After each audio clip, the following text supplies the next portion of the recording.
नमस्कार दोस्तों, आपका अपने YouTube चैनल लीगल हैमर पर तहे दिल से स्वागत है, जहां हम आपके लिए लाते हैं सामाजिक और कानूनी मुद्दों पर नई नई जानकारियां।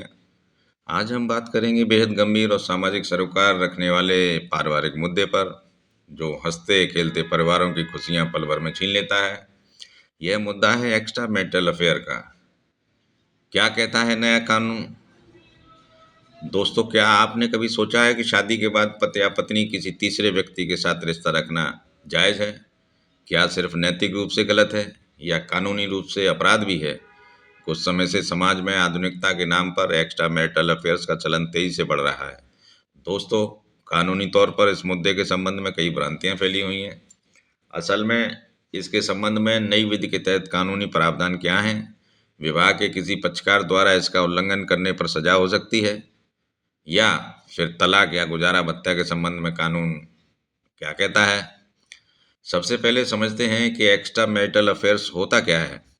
जब शादीशुदा पत्नी या पति में से कोई अपने साथी को धोखा देकर किसी अन्य व्यक्ति के साथ शारीरिक संबंध स्थापित करता है, तो उसे एक्स्ट्रा मैरिटल अफेयर्स या विवाहेतर संबंध कहा जाता है।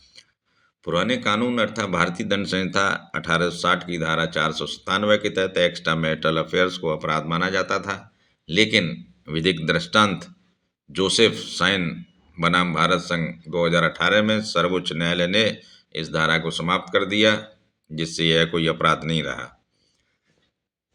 दोस्तों, नए कानून भारतीय न्याय संहिता के तहत एक्स्ट्रा मैरिटल अफेयर्स को अपराध की श्रेणी में नहीं रखा गया है, अर्थात यह कोई अपराध नहीं है।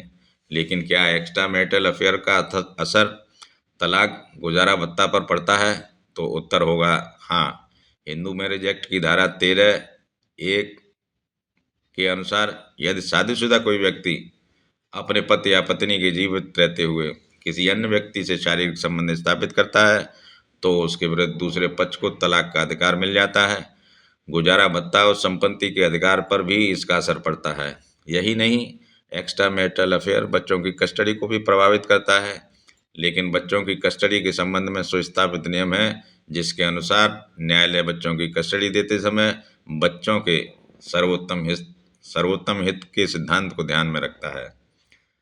यदि पति एक्स्ट्रा मैरिटल अफेयर में संलिप्त है, तो पत्नी को घरेलू हिंसा अधिनियम 2005 के तहत भी उपचार मिल सकते हैं तथा वह अपने बच्चे और अपने लिए गुजारा भत्ता मांग सकती है। यह सही है कि एक्स्ट्रा मैरिटल अफेयर समाज और नैतिक रूप से गलत हो सकते हैं, लेकिन नए कानून के तहत अब यह कोई अपराध नहीं रहा। फिर भी इसका असर तलाक, भरण पोषण, बच्चों की कस्टडी और संपत्ति जैसे विषय पर जरूर पड़ता है। जहाँ तक संभव हो, रिश्तों को बचाकर रखना चाहिए। आजकल एक्स्ट्रा मैरिटल अफेयर्स के परिणाम मेरठ में हुए सौरभ मर्डर केस के रूप में भी सामने आ रहे हैं। दोस्तों, अधिक जानकारी के लिए कानून के जानकार से संपर्क करें। अगर आपको यह जानकारी उपयोगी लगी हो तो वीडियो को लाइक, सब्सक्राइब और कमेंट करना न भूलें। दोस्तों, जय हिंद, जय भारत।